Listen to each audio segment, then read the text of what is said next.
I couldn't be me without Amir, Kezi, and Piers. These guys have got me through some serious tough times. This year has been the hardest year. So I'd like to thank you guys, and I'd like to thank our brothers. Thank you, Ali Pali.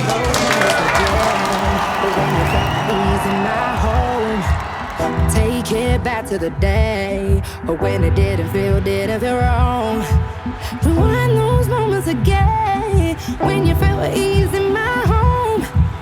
Take it back to the day, back to the day. I can feel the cold wind calling my name. See those black clouds raining on me. All for a reason, now I know you did wrong. So I just had to let you go. Watch it, rough and rugged, then I get rough and rugged, shit ding ding, rugged, missing me rough and rugged. I'm in a sleep, I'm always up and through the nothing unlug it. I'm best up in a Babylon face, I'm with me both well, rough and rugged, missing me rough and rugged, rough and rugged, missing me rough and rugged. I'm in a sleep, I'm always up and through the nothing unlug it. I'm best up in a Babylon face, I'm with me both well,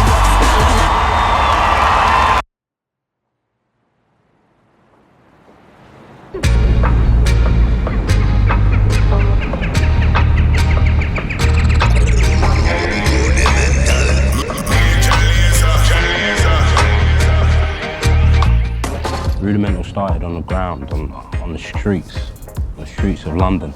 There was no sort of Instagram, YouTube, you know, all that kind of stuff. It was literally everyone relied on the FM dial to find out about the next music, the next raves to go to, the next under 18s rave to go to, what was hot, what wasn't hot, who's having beef with who, this, that and the other.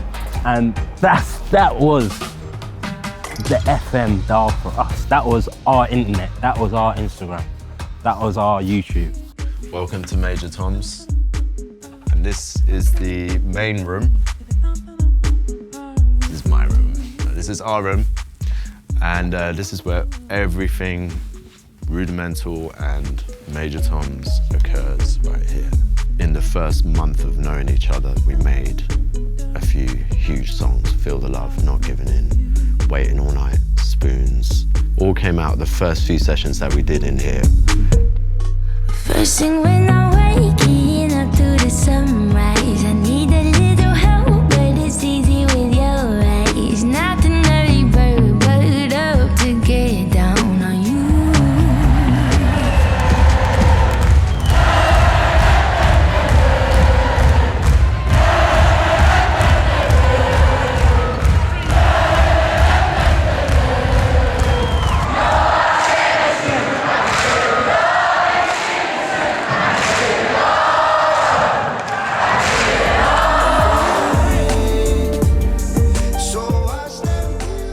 A lot of the grime artists used to come down and perform at this place called Palace Pavilion. Yeah, everybody from like Hackney and Bow and used to sort of go down there. And it was just like everyone used to just spit their bars on the mic, and everyone was just looking to get that sort of wheel up, and the crowd sort of going mad. And yeah, it was a crazy scene. I used to go and knock for Piers. There'd be like a queue of sort of grime rappers and MCs just standing outside his house, like as if it was like a barber shop, like they was waiting for their trim. They'd literally be queuing up to have their turn and go record some bars with Piers. It was like sessions. It was like we used to record tapes and almost emulate what we heard on the radio, you know.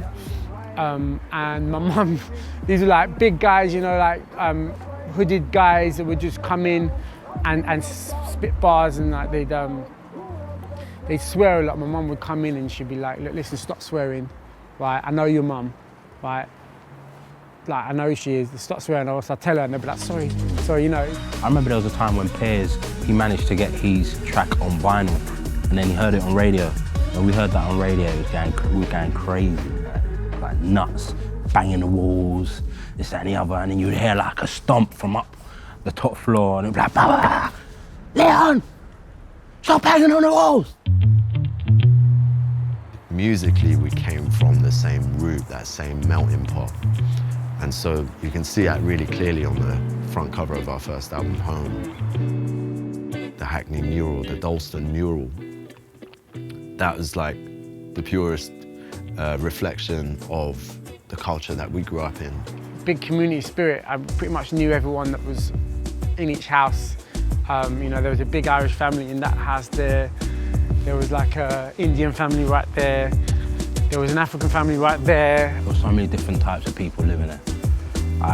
Across the road there was a Jamaican family, and they used to blare out their reggae like to all hours, and you just put up with it, you know. You would have an Irish family living next to them and they'll be playing like Irish folk music, and we'd be laughing our heads off, but then you'd be like, "Rah, you're being influenced by a music that you've never heard of before, unless you was from Ireland or you had some Irish people living next door to you." That was the culture that I grew up with, and it was a fast introduction to everything. Rudimental would not have happened, you know, if it weren't for London. Rudimental started on the ground, on the streets of London, and everything that we are today is because of what started right here. It's made me who I am, it's made us who we are.